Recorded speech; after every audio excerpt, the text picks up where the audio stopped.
पुनर्जन्म के बाद मैंने जो पहली चीज की वो थी एक पत्थर को सीधे निगल जाना, और वो भी सबके सामने। अपनी बेहद मोहब्बत करने वाली औरत को जबरदस्ती उसकी पालतू सांप बांस की हरी को भी निगलने के लिए मजबूर कर दिया। सब लोग सोच रहे थे कि मैं पागल हो गया हूं, लेकिन उन्हें पता नहीं था कि 1 मिनट के अंदर पूरी दुनिया के जीव जंतु में बदलाव आ जाएगा, और हर कोई जो कुछ भी बदलाव से पहले खा चुका होगा उसे उसी के मुताबिक सुपर पावर मिल जाएगी। पिछली जिंदगी में तब जब आपदा आने वाली थी, मैंने भेड़ के मांस का स्टीम्ड बंस खाया था, इसलिए मुझे बाल उगाने की ताकत मिली थी। शुरू में ये पावर खराब मौसम में मेरी मानसिक ताकत लगाकर ऊन पैदा कर सकती थी, लेकिन जैसे जैसे बदलाव वाले दानव और भी ताकतवर होते गए, मैं बस एक बेबस भेड़ बन गया जिसे मार दिया जा सकता था। इस बार जब मैं फिर से जन्मा तो मैं पूरी तरह से तैयार था। पिछली जिंदगी में मैंने देखा था कि पांगू की ताकत वाला एक विशाल कुत्ता था, जो असल में शहर के दक्षिण में एक पुराने सामान की दुकान वाले का पाला हुआ देसी कुत्ता था। एक मौका मिला जब उस दुकान वाले से पता चला कि वो कुत्ता उसे बचाते हुए गलती से एक जादुई पत्थर निगल गया था। मैं पुनर्जन्म के बाद सबसे पहले उस दक्षिण शहर के पुराने सामान की दुकान गया और टुकड़ों में पैसे जुटाकर वो जादुई पत्थर खरीद लिया। जहां तक बात है कि मैंने अपनी चाहने वाली शिया बांद्रू को उसकी पालतू बांस की हरी सांप को निगलने के लिए क्यों मजबूर किया, तो ये इसलिए क्योंकि मुझे पता था कि वो मुझसे सच में प्यार करती है। पिछली जिंदगी में जब बदलाव आया था, शिया बांद्रू कभी मेरा साथ नहीं छोड़ी। उसे खुद इतनी ताकतवर बर्फीली क्षमताएं मिली थी कि वो इस अंत वाले दौर में आराम से जीवित रह सकती थी, लेकिन फिर भी उसने मेरा साथ नहीं छोड़ा और मेरे जैसे कमजोर आदमी की रक्षा की। आखिर में सीतुन यानी पूरी निगलने की वजह यह है कि पिछली जिंदगी के इंसानों ने यह अनुभव किया था कि जब पूरी तरह निगला जाता है तो टैलेंट सबसे बेहतर मिलता है। अगर मेरी ड्रैगन नसों का नीलम पत्थर इंसानी ताकत से काटा जा सकता तो मैं खुद शिया बांद्रू के साथ आधा आधा लेना चाहता था। अब तो भले ही ये जल ड्रैगन थोड़ा कमजोर हो, फिर भी शिया बांद्रू की पिछली जिंदगी के बर्फीले टैलेंट से कई गुना ज्यादा ताकतवर है। इस वक्त मेरी जिद देखकर शिया बांद्रू का दिल उलझन में था। एक तरफ वो उस लड़के से बेहद प्यार करती थी जो उसने कई सालों से चाहा था, दूसरी तरफ वो अपनी प्यारी पालतू से जुड़ी थी। उसकी सोच में तूफान था। मेरी मजबूती देख उसने फैसला कर लिया, माफ करना छोटी किंग, तेरे लिए मैं कुछ भी कर सकती हूँ। शिया बांद्रू ने छोटी किंग सांप को पकड़ लिया, उसकी जीभ दबाकर पूरी क्लास के सामने बिल्कुल जैसे खट्टी नूडल्स हों वैसे उसे शांत निगल लिया। जब शिया बांद्रू ने मेरे साथ पागलपन में साथ दिया तो पूरी क्लास के बच्चे दंग रह गए, कुछ बोल नहीं पाए, बस हैरान होकर वाह वाह की आवाजें निकालने लगे। उन्हें भी ऐसा लग रहा था कि वो भी पागल होने वाले हैं। जब तक शिया बांद्रू पानी पीने वाली मशीन के पास जाकर कई गिलास पानी पिए और दीवार से टिककर लगातार उल्टी करने लगी, तब तक सब कुछ चल रहा था। मैं शिया बांद्रू की नकल कर रहा था। तुम सचमुच शिया बांद्रू हो? तुम पागल हो क्या? उसने तुम्हें खाने को कहा और तुम सच में खा गए? मैं तो अभी तक पूरी तरह से जागा भी नहीं हूँ, कैसे ऐसे बेहुदा हालात देख सकता हूँ? टीचर तो अभी तक इस झटके से बाहर नहीं आ पाए, वे बिल्कुल समझ नहीं पा रहे कि युवा लोग क्या सोचते हैं। सब चहल पहल में मैं शिया बांद्रू के पास पहुंच चुका था। उस वक्त शिया बांद्रू की खूबसूरत और परी जैसी शक्ल पूरी तरह से सफेद पड़ चुकी थी। दर्द के कारण पसीना उसके माथे पर चिपका हुआ था, जो उसे बेहद नाजुक और दयनीय दिखा रहा था। मैं भी चेहरे से सफेद था। पेट के दर्द को सहन करते हुए मैंने उसे अपनी बाहों में लिया। मैंने कर दिखाया, शिया बांद्रू ने दर्द भरी आवाज में कहा और मेरी कमर को पीछे से पकड़ लिया। मैं उसके पीले पड़े चेहरे को धीरे से सहला रहा था। वो बोलते हुए अपने होठों से खून निकाल रही थी। ये नज़ारा देखकर टीचर डर गए और तुरंत एम्बुलेंस को फोन लगाया। क्लास में जो शिया बांद्रू को पसंद करते थे और बार बार रिजेक्ट होते थे, उनमें से एक गौजुन हाओ दिमाग खराब हो गया था। उसके अंदर गुस्सा ऐसा उठा कि उसकी आंखों के सामने अंधेरा छा गया। वो लंबा चौड़ा मसल्स वाला लड़का था जो सालों की कड़ी मेहनत से मजबूत हुआ था। वो भारी कदमों से दौड़ता हुआ मेरे पास आया। चेंजिए, तुम मर जाओ, तुम जानते हो कि उसे तुमसे प्यार है, फिर भी तुमने उसे सांप खाने को क्यों कहा? उसकी चीख बिजली की तरह गूंज रही थी, जिससे सारे क्लास के बच्चे कांप गए। पर मैं गौजुन हाओ को एक नजर भी नहीं देखा। इस वक्त मैं शिया बांद्रू को गले लगाए हुए था, जो और भी कमजोर हो रही थी। मैंने फोन निकाला और स्क्रीन पर समय देखा। गौजुन हाओ भीड़ को धकेलते हुए सीधे मेरी तरफ बढ़ा। मैं शिया बांद्रू को गले लगाए धीरे धीरे उल्टी गिनती करने लगा। गौजुन हाओ आता रहा, लेकिन मैं हिला भी नहीं। कई लोगों ने अनायास ही सांस रोक ली। जैसे ही 10 बजे का समय हुआ, बाहर एक बहुत बड़ी ऊर्जा वाली चमक फट पड़ी। इतनी तेज रोशनी थी कि आंखें खोलना मुश्किल हो गया। ये दृश्य बस एक पल के लिए था और जल्दी ही खत्म हो गया। और सीधे मेरी तरफ दौड़ते हुए गौजुन हाओ अस्थायी रूप से तेज रोशनी से अपनी आंखें झिलमिलाने की वजह से जोर से जमीन पर गिर पड़ा। तेज रोशनी के अचानक चमकने के बाद एक अदृश्य विद्युत चुंबकीय तूफान कुछ ही सेकंडों में पूरे सौर मंडल को अपनी चपेट में ले लेगा। इस दौरान सभी लोग अपने आप खिड़की की ओर देखने लगे, लेकिन कुछ भी दिखाई नहीं दिया। ज्यादातर लोग जल्दी ही होश में आ गए और इसे मामूली समझकर अनदेखा करने लगे। लेकिन कुछ लोग इंटरनेट पर खबरें खोजने लगे। उन्होंने पाया कि मोबाइल फोन में बिल्कुल भी सिग्नल नहीं आ रहा है। गौजुन हाओ फिर से जमीन से उठ खड़ा हुआ और फिर से गुस्से में मुझ पर चिल्लाते हुए दौड़ा। आज मैं यकीनन बांद्रू के लिए बदला लूंगा। उसकी आवाज में कातिलाना इरादा साफ झलक रहा था। गौजुन हाओ लंबे समय से वर्कआउट करता रहा है। उसकी कद लंबा है, लगभग 1.9 मीटर, और मांसपेशियां बहुत साफ दिख रही हैं। उस वक्त सारे साथी दिल ही दिल में मेरे लिए दुखी थे। लेकिन जैसे ही उस भारी मुक्के ने मुझे मारा, अचानक आसमान की चमकती रोशनी कुछ सेकंडों में एकदम अंधेरा हो गई। एक हल्की लालिमा आसमान से चमकने लगी। सूर्य के तूफान की वजह से मैग्नेटिक फील्ड गड़बड़ा गया था, जिसके कारण आसमान का रंग बदल गया और ठीक उसी वक्त जब ये अजीबोगरीब घटना हो रही थी, मेरी गोद में बैठी शिया वानरू ने एक दिल दहला देने वाली चीख मारी। सब लोग अपने आप उसकी ओर देखने लगे। जो कुछ उन्होंने देखा वो भयानक था। शिया वानरू का रंग पीला पड़ चुका था और वो पहले से भी ज्यादा अजीब और खतरनाक दिख रही थी। उसके सिर पर एक जोड़ी ड्रैगन के सींग उगाए थे जो चांदी की चमकदार बिजली की तरह झिलमिला रहे थे। उसके खूबसूरत गालों के चारों ओर सफेद चमकदार कुछ स्केल्स थे जो उसकी बैक के पास शोल्डर्स तक थे। उसने सफेद लंबा स्कर्ट पहना था और उसके स्केल से हल्की सफेद चमक निकल रही थी जो उसकी खूबसूरती को और निखार रही थी। पीछे एक नीला सफेद ड्रैगन की पूंछ धीरे धीरे हिल रही थी, जैसे किसी टीवी सीरियल में दिखने वाला अजीब जानवर। जब सीजा वानरू ने बदलते ही अपने दिमाग में ये सारी जानकारी पाई तो उसका दिल बारीकी से महसूस कर रहा था कि मैंने उसे जो कुछ भी खिला दिया वो सब उसके भले के लिए था। जो पहले ही मुझ पर पूरी तरह से भरोसा करती थी वो और भी ज्यादा बर्दाश्त नहीं कर सकती थी कि कोई मेरी चुनौती दे। वो मेरे सामने आई और बस अपने हाथ की हथेली दिखाकर आसानी से गौजुनहाओ के बड़े मुट्ठे को रोक दिया। गौजुनहाओ की वो मुक्का न सिर्फ बेअसर साबित हुई बल्कि जैसे ही उसने सीजा वानरू की हथेली को टच किया, उस पर चढ़ी हुई बाई लिंग की अकवच ने उसे पूरी तरह रोक दिया। इस वक्त गौजुनहाओ जोर जोर से चीख पड़ा। उसने काले पड़ चुके धुआं निकलते हुए दाहिने हाथ को मजबूती से दबा रखा था। दर्द सहते हुए घबराकर चारों ओर पानी ढूंढने लगा। अपने दाहिने हाथ की ओर बढ़ा। इस वक्त सीजा वानरू के चेहरे के टुकड़े धीरे धीरे उसकी त्वचा के नीचे छिपने लगे थे। ऊपर से उसके ड्रैगन के सींग भी तेजी से वापस लौटकर अपनी असली हालत में आ गए थे। वो मेरी तारीफ पाने की उम्मीद से मेरी तरफ देखने लगी थी, लेकिन मैं बिल्कुल वैसा ही था जैसा पहले था। फिर भी सीजा वानरू साफ महसूस कर रही थी कि जब वो मुझे देख रही है तो उसकी आत्मा कांप रही है। ये एक कमजोर जीव की उस भयभीत भावना जैसी थी जो तेंधी के सामने होती है और जो उसकी जीन में गहरे से आती है। उसे कुछ अंदाजा था कि ये वही चीज है जिसके बारे में मैंने पहले कहा था कि मैंने पहले ही कुछ और निगल लिया है। सीजा वानरू को नहीं पता था वो चीज क्या थी, लेकिन उसका शरीर और दिल डूबते और तैरते महसूस कर रहे थे, जिससे मुझसे उसकी मोहब्बत और भी गहरी हो गई थी। वो नहीं जानती थी कि मैं इबियन के बारे में कैसे सब कुछ जानता हूँ, लेकिन उसे यकीन था कि मैं उसे नुकसान नहीं पहुंचाऊंगा। उसकी अभी की ताकत मैंने ही उसे दी थी। ठीक इसी समय खिड़की से लाल रोशनी आई जो और भी तेज हो गई। काले अंधेरे को ऐसे चमका दिया जैसे आग भरी सुबह हो। लगभग उसी समय गौजुनहाओ की चीख अचानक बंद हो गई। एक पल के ठहराव के बाद क्लास में फिर से एक के बाद एक चीखने की आवाजें गूंजने लगीं। कई लोग जो स्थिति को समझ नहीं पा रहे थे उस अजीब सी रोशनी के प्रभाव में घबरा गए और चिल्लाने लगे। माहौल पूरी तरह से उथल पुथल में था। उसी वक्त लाल रोशनी कम हो गई और क्लास के उस ओर एक बड़ा मछली जैसा शरीर दिखा जो मांस खून से भरा और हड्डियों से छिद्रित था। उस विशाल आकृति के नीचे दो मांस और खून से लथपथ लोग दबे हुए थे। बाकी लोग ये देखकर डर के मारे जमीन पर बैठ गए और उन दबे हुए दो लोगों को घबरा कर देखने लगे। वो खूनी और डरावनी विशाल आकृति से बार बार भयानक चीखें उठ रही थीं। दो बार चमकने के बाद पूरी दुनिया में ऐसा बड़ा बदलाव क्यों आ गया? उसे ये पता नहीं था कि उन चमकदार रोशनियों और विद्युत चुंबकीय तूफानों में एक अजीब ताकत छुपी हुई थी और दोनों के मिलने से ही विकृति पैदा होती है। केवल वही इंसान जिनका दिमाग काफी मजबूत होता है वे उन अजीब ताकतों के प्रभाव को झेल पाते हैं। ऐसे लोग अपने अंदर बचे हुए बाहरी तत्वों के आधार पर असाधारण शक्तियों को जागृत कर पाते हैं, जिन्हें हम नकलची दिव्य शस्त्र कहते हैं। गौ तो खून चांद वाला राक्षस पक्षी था, लेकिन ये विकृत दानव कैसे गौजुनहाओ से बाहर निकल आया? पिछली जिंदगी में जब विकृति हुई थी मैंने छुट्टी ली थी, इसलिए स्कूल नहीं गया था, जिससे मैं इस खून की लालिमा वाली घटना से बच गया। दोबारा जन्म लेकर दो जिंदगियां जीने के बाद मुझे विकृति के बाद उभरने वाले कई खतरनाक जीवों के बारे में पता था। ये जो पक्षी जैसा दानव है जो गौजुनहाओ में बदल गया है उसे खून चांद राक्षस पक्षी कहते हैं। भले ही ये सिर्फ एक दुनिया का राक्षस है, लेकिन इसकी गति बहुत तेज है और इसके पंजे चाकू जैसे तेज हैं। विकृति के शुरुआती दौर में ये सबसे खतरनाक और जानलेवा जीवों में से एक था। यहाँ तक कि शुरुआती लोगों के लिए भले ही वे म्यूटेशन के दौर से बच गए हों और अपनी छुपी हुई शक्तियां जागृत कर पाएं, उन्हें भी इसे समझने और मुकाबला करने में बहुत वक्त लगता था। खून चांद राक्षस पक्षी की इतनी भयानक रफ्तार थी कि शायद अब अपनी शक्तियां इस्तेमाल भी ना कर पाएं और सीधे ही ठंडे पड़े जाएं। सिर्फ वही लोग जिनके पास टॉप लेवल की छुपी हुई शक्तियां थीं और जो जल्दी से स्थिति समझकर अपनी ताकत का सही इस्तेमाल कर पाते थे वही बच पाए। आम इंसान के लिए खून चांद राक्षस पक्षी से सामना मतलब मौत के मुंह में जाना था। खासकर अब जब रोशनी कम हो गई है और सिर्फ दूर दूर से हल्की सी लाल चमक बची है, अंधेरे में खून चांद राक्षस पक्षी की उल्लू जैसी आदतें उसे और भी खतरनाक बनाती हैं। पिछली जिंदगी में मैंने जागरूकता हासिल की थी। अगर शावान्यू उस अजीब घटना के बाद तुरंत मेरे पास न आती और मेरे साथ दृढ़ता से नहीं चलती तो शायद मैं बाहर ही मर चुका होता, लेकिन घर की वजह से मैं खून के चांद वाले पक्षी से बच गया। इसी वजह से मुझे समझ में आया कि पिछली जिंदगी में हमारे क्लास में लगभग कोई भी स्कूल से बाहर जीवित नहीं निकला। मेरे दिमाग में ये ख्याल आते ही मैंने सतर्क होकर खून के चांद वाले पक्षी की ओर देखा और तुरंत अपनी टैलेंट शक्ति जगाने की कोशिश की। फिर मेरे दिमाग में मेरी टैलेंट की जानकारी चमकने लगी। मेरी आंखों में चमक आ गई। खून के चांद वाले पक्षी, चलो तुम्हें आजमाता हूं। मैंने जमीन पर पैर मारा और मेरे शरीर से अचानक सुनहरी रोशनी फैलने लगी। मेरे सिर के ऊपर काले गोल्डन रंग की मछली की तरह की चमकदार ढाल मेरे चेहरे को ढक रही थी। सुनहरे रंग की लटें आग की तरह मेरे पीछे लहरा रही थी। चमचमाते काले गोल्डन रंग के कवच के टुकड़े जैसे ड्रैगन की चमड़ी मेरे पूरे शरीर को ढक रहे थे, जिससे मेरी पहले से ही लंबी कदकाठी और भी ताकतवर लग रही थी। मेरी पीठ पर हल्की नीली धुंधली धुएं जैसी आभा थी जो मुझे एक दिव्य योद्धा जैसा दिखा रही थी। जैसे ही मेरा योद्धा कवच सामने आया, शावानरू मेरे पास खड़ी सांस थामे मुझे देख रही थी और जो वो छात्र थे वे एक बार राक्षस बन गए। जैसे किसी बड़े झटके ने उन्हें झकझोर दिया हो, सब मेरे ऊपर टूट पड़े। सबसे पास वाली वो बड़ी मछली जैसी दानव थी जिसकी कदकाठी 3-4 मीटर की थी। वो मेरी जोड़ी हुई जैंग झा अर्थात मेरी लड़ाई की कवच को देखकर बेचैन हो रही थी, लेकिन जब मेरी नजर उस पर पड़ी ऐसा लगा जैसे उसकी मनुष्य की बची हुई यादें जाग गई हों और उसके अंदर छुपा डर बाहर आ गया। वो बड़ा विकृत और भद्दा राक्षस गुस्से में गरजता हुआ मेरे तरफ दौड़ा।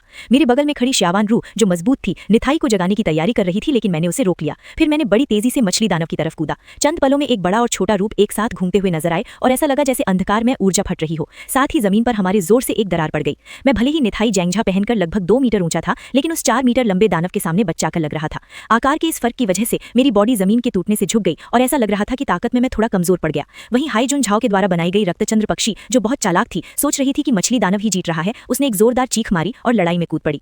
इसी वक्त मैं एक कदम पीछे हटते हुए तिरछा खड़ा हुआ और अपने हाथों से धक्का और खींचने की चाल चली। मैंने उस करीब 4 मीटर लंबे मछली दानव को पकड़कर उसे रक्तचंद्र पक्षी की ओर फेंक दिया, जो मुझ पर झपटने वाली थी। मछली दानव का भद्दा विशाल शरीर दीवार में धंस गया और रक्तचंद्र पक्षी गुस्से में चीखने लगा। वो बस खून के चांद वाला वो भयानक पक्षी अपने बड़े बड़े पंख फड़फड़ाते हुए इंसानी चेहरे जैसा चेहरा घुमा रहा था, जैसे सोच रहा हो। उसे पता चल गया था कि अपनी ताकत से वो उस काले सुनहरे कवच में ढके इंसान को हिला नहीं सकता। तो खून के चांद वाला पक्षी बार बार चिल्लाने लगा।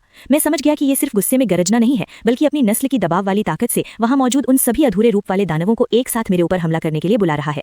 मैंने देखा कि जो दानव पहले से सतर्क थे, उनके शरीर की चमड़ी और मांस में छेद होने लगे। उनके चेहरे और भी डरावने हो गए और वो गुस्से में गरजने लगे। कुछ दानव अपने मुंह के पास का मांस छोड़कर मेरे तरफ झपट पड़े। खून के चांद वाला पक्षी चुपचाप छत पर उड़ गया, शायद मुझे छुप कर मारने की कोशिश में। मेरे मजबूत दाहिने हाथ में मैंने मुट्ठी बनाई और पीछे से लाल नीली आभा फटकर एक चमकदार काले सुनहरे रंग की तेज बड़ी कुल्हाड़ी में बदल गई। मैं बदसूरत दानवों के सामने बिना पीछे हटे जोर से जमीन पर पांव मारा, जैसे भवरे की तरह उन 4 दानवों पर टूट पड़ा। हवा में शरीर घुमाकर मेरी कुल्हाड़ी ड्रैगन की तरह घूमी और एक तेज रोशनी के साथ चारों विकृत दानव आधे आधे कट गए। ऊपर छत पर खून का चांद वाला पक्षी गरजता हुआ मुझ पर झपट पड़ा, जान देने की कोशिश कर रहा था। लेकिन उसी वक्त मेरे होठों पर एक मुस्कान आई और मेरी कुल्हाड़ी अचानक ऊपर की तरफ जोर से मारी गई। कुल्हाड़ी से निकलने वाली रोशनी बेतहाशा फैल गई। वो पक्षी बीच में से 2 टुकड़ों में कट गया। मैंने खून के चांद वाले पक्षी को एक ही वार में खत्म कर दिया।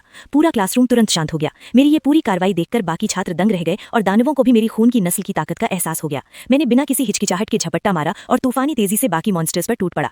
3 मिनट के अंदर क्लासरूम के सारे म्यूटेंट बीस्ट्स खत्म हो गए। ठीक इसी वक्त क्लासरूम में बचे हुए लोग उग्र होकर बाहर निकलना चाहते थे। मैं सख्त अंदाज में पखवाड़े पर चढ़ा और बोला, सब चुप हो जाओ, अंतिम दौर आ गया है। अब बाहर पूरे इलाके में जानवर हैं। जो जिंदा रहना चाहता है मेरी सुनो। जैसे ही मैंने बात खत्म की, दरवाजे के बाहर एक बड़ा सा नारकीय दानव सामने आया। दांत दिखाते जीभ लटकाए क्लासरूम में मौजूद लोगों को घूरने लगा। गूंजती गर्जना पूरे कमरे में फैल गई। तभी भीड़ में एक लड़की जोर से चिल्लाई, जिससे वो दानव और ज्यादा उग्र हो गया। मैंने अपनी भौहें तनी और निगाहें दरवाजे के बाहर उस नारकीय दानव पर टिकाई। पिछली जिंदगी में ये दानव स्कूल में भारी तबाही मचाता था और अंत में नरकीय त्रिशिरा कुत्ते में बदल गया, जो पूरे यूनिवर्सिटी का बादशाह बन गया। अगर उच्च स्तर के सुपरनैचुरल न आते तो पूरा शहर उसकी भक्षण सामग्री बन जाता।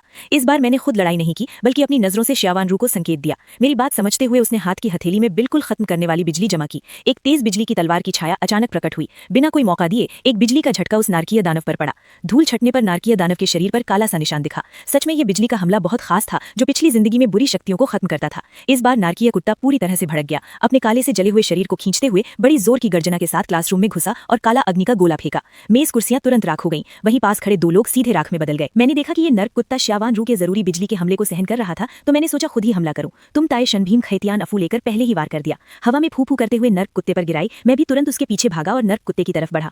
भले ही नर्क कुत्ते ने अपने हाथ से फुर्ती से उस अफू के वार से बचा लिया, लेकिन मैं सीधे भैंस की तरह उस पर टकराया और उसे जमीन पर गिरा दिया। पास खड़ी श्यावानरू ने जल्दी से अपनी हथियार मुझे थमा दी। मैंने नर्क कुत्ते को पलटने का मौका नहीं दिया और सीधे एक तीर उसकी गर्दन में मार दिया। अंत में मैं नर्क कुत्ते के शव के पास गया, उसके शरीर को काटा और उसके अंदर से एक क्रिस्टल ब्लॉक निकाला। पिछली जिंदगी में ऐसे क्रिस्टल ब्लॉक्स को सुपरसोनिक लिंक क्रिस्टल कहते थे। लिंक क्रिस्टल को अब्सॉर्ब करके सुपरसोनिक को अपग्रेड होने का मौका मिलता था। ये सबसे तेज और स्थिर तरीका था अपग्रेड का, लेकिन हर म्यूटेशन बीस्ट ऐसा क्रिस्टल नहीं देता। केवल कुछ ही कमजोर म्यूटेशन बीस्ट के शरीर से लो लेवल लिंक क्रिस्टल निकलते हैं, और लिंक क्रिस्टल जितना बेहतर होता है, म्यूटेशन बीस्ट की ताकत भी उतनी ही ज्यादा होती है। पिछली जिंदगी में श्यावानरू ने अपनी जान की परवाह नहीं की। उसने सोचा कि उसने पांगू के रक्त वंश की प्रतिभा जागृत कर ली है, तो श्यावानरू ने बिना किसी हिचकिचाहट के लिंक क्रिस्टल पकड़ा और जैसे मैंने कहा था वैसे ही काम शुरू कर दिया। रोशनी छटने के बाद श्यावानरू के हाथ से लिंक क्रिस्टल गायब हो गया था और उसकी पूरी शक्लो सूरत काफी ताजा और अलग लग रही थी। लेकिन ये सिर्फ बास गया जिसने अभी चिल्लाकर नरकीय कुत्ते को बुलाया था। मैंने चाकू उठाया और तुरंत वार किया। उसका सिर जमीन पर लुढ़क गया। मेरी नजरें गुस्से से चारों तरफ घूमी। इस अंत समय में इंसान को अपनी मूर्खता की कीमत चुकानी पड़ती है, और जो लोग यहाँ जिंदा हैं, चैनजी, हम सब अब आपकी ही सुनेंगे।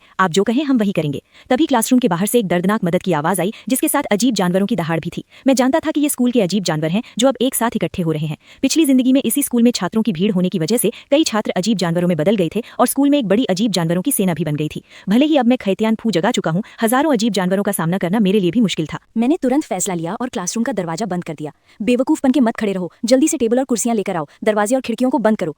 मैंने कोने अजीब जानवरों की सेना क्लासरूम के करीब आई। वहां खड़ी श्यान हुआ श्याओ कियान कियान ने उन जानवरों से बचकर भागती हुई शाओ वेई को पहचाना। शाओ वेई उसकी रूममेट और बहुत अच्छी दोस्त थी। अब शाओ वेई की हालत बहुत खराब थी। उसके शरीर पर कहीं भी पूरा हिस्सा नहीं बचा था। उसकी दयनीय हालत देख श्याओ कियान कियान का दिल भर आया।